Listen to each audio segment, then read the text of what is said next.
Pericles and Athens by A.R. Byrne. In a word, I claim that our city, as a whole, is an education to Greece, and that our individual citizens excel all men in brilliance and quickness of wit and self-reliance and action. That this is not a mere boast for the occasion, but actual truth. Let the power of our city bear witness, a power gained by the character that I have described. We alone, in the day of trial, prove greater than our reputation. We alone give our assailant no cause to complain at being beaten by men like those, nor our subjects to feel shame at being under unworthy masters. Great are the memorials of our power. There is no lack of evidence of it, to bear witness both today and for the admiration of generations to come. We have no need of Homer to praise us, nor of any poet whose words give pleasure for a moment, but those whose fictions are put to shame by the truth. We have laid open our daring, every sea and land, and everywhere left the lasting imprint of our services are our revenges. So, wouldn't it be, good to focus on the truth rather than fantasy?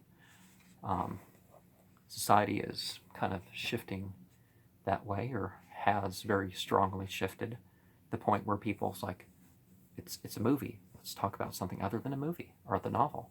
And let's not bring up the novel as like it's the case of what really happened.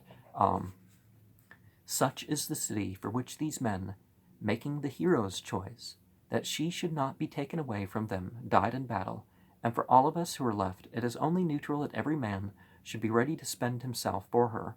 This is why I have dwelt so long upon the city, to show that we have more at stake than men who have no such heritage, and to support by proofs my eulogy of the men over whom I am now speaking. Indeed, I have now given you the chief points of that eulogy.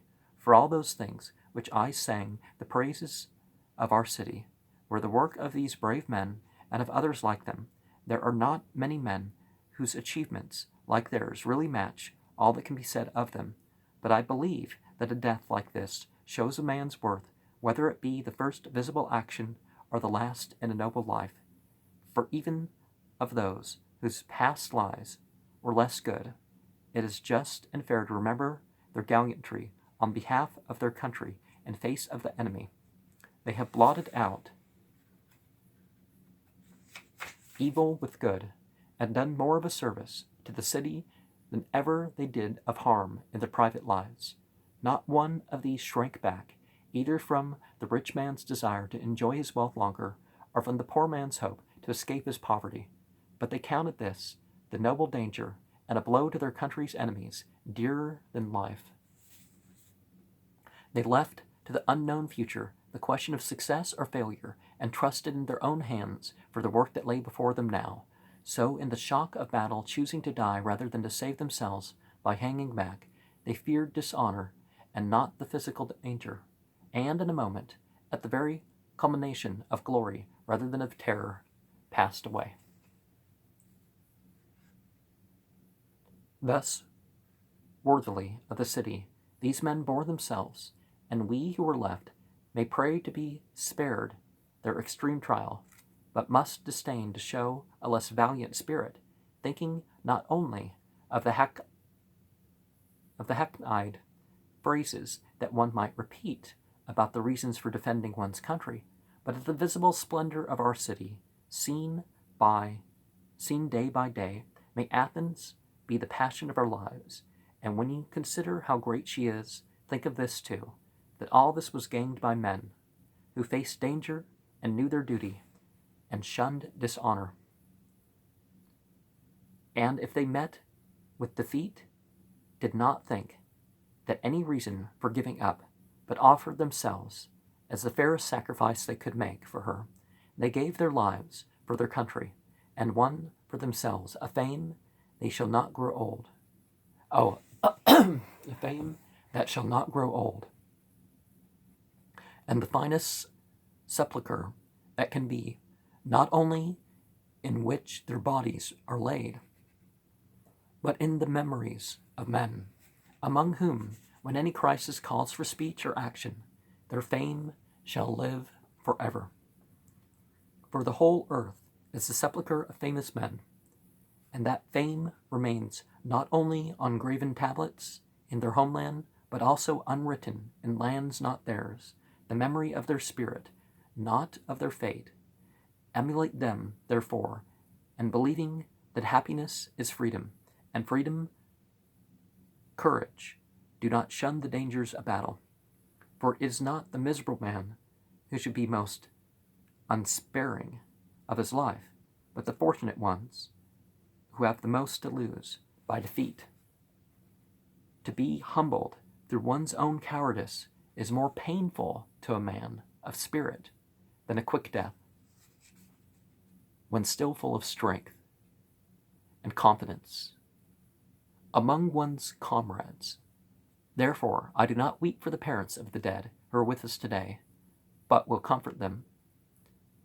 They know into what a world of changes and chances we are born, and the happiest are they who win an honorable death, like these men, or an honorable sorrow, like yours, and who do not live on till they have outlived their prosperity.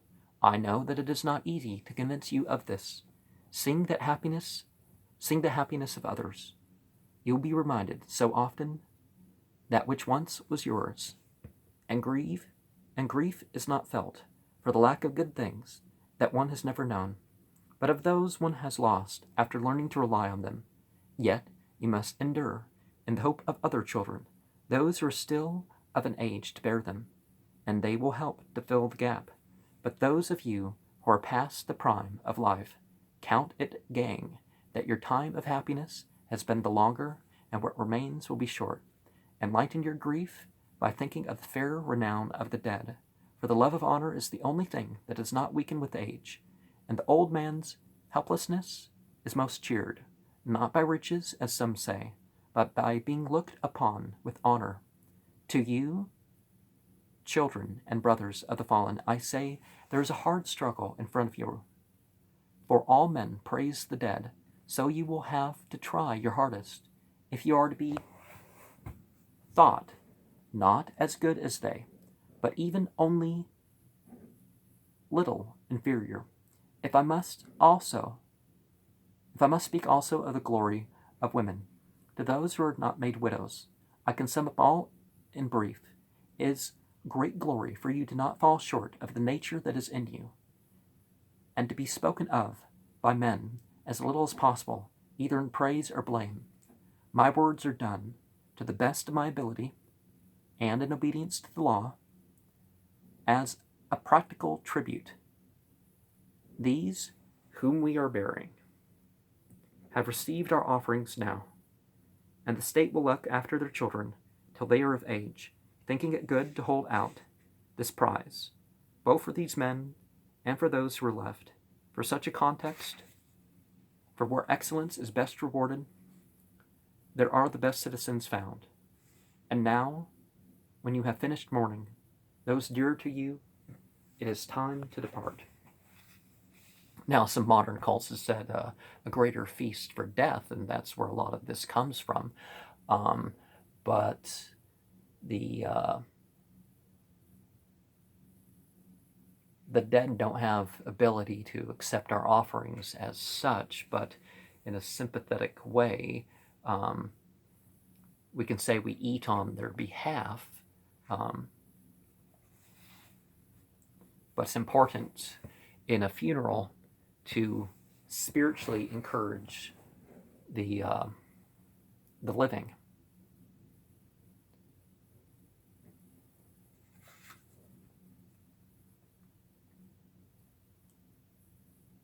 Because I don't believe in making offerings for the dead, and for various reasons, but understand the principle. Pericles idealizes some things, no doubt, what funeral oration does not. For example, money as well as birth certainly talked in Athenian society. Do you, a poor man, dare to criticize the state? A chorus of Acarnanians acts the old anti-war peasant in Aristophanes, but it is all very Athenian. not least the bleakness of Pericles' comfort for the parents and widows of the dead. Perhaps only in the heyday of Athens could a statesman at a public funeral have dared to be so unsentimental and so austere. Especially characteristic are the words on the glory of a woman, which shows up in a dry light the most fundamental weakness in Athenian civilization, the Athenian and Ionian keeping of women uneducated almost in purda, veiling, separation, was one of the points on which Plato, that magnificent if reactionary rebel, knew better. So did Sparta, whose girls ran and wrestled, and whose women administered property and were fit companions at least for Spartans. So, one would have thought, did Aspasia's lover, but a state funeral was not the occasion on which to say so. The winter passed, to the accompaniment of much business in the shipyards of Piraeus. Athenian ingenuity was coping with the problems of transporting cavalry by sea in appreciable numbers and landing them on a beach, a problem quite as serious as that of landing tanks nowadays, and solved similarly by the provision of novel, specialized craft. By the spring, a sufficient number of the new horse transports were ready, old ships, specially converted. Spring came with swallows and the corn, and in due course the Peloponnesians. Once again the peasants of Attica streamed into the town, and then as something happened which made mock of all Pericles' plans for a relatively bloodless war. Now, those who fight in self-defense, those who, but living to commit more good deeds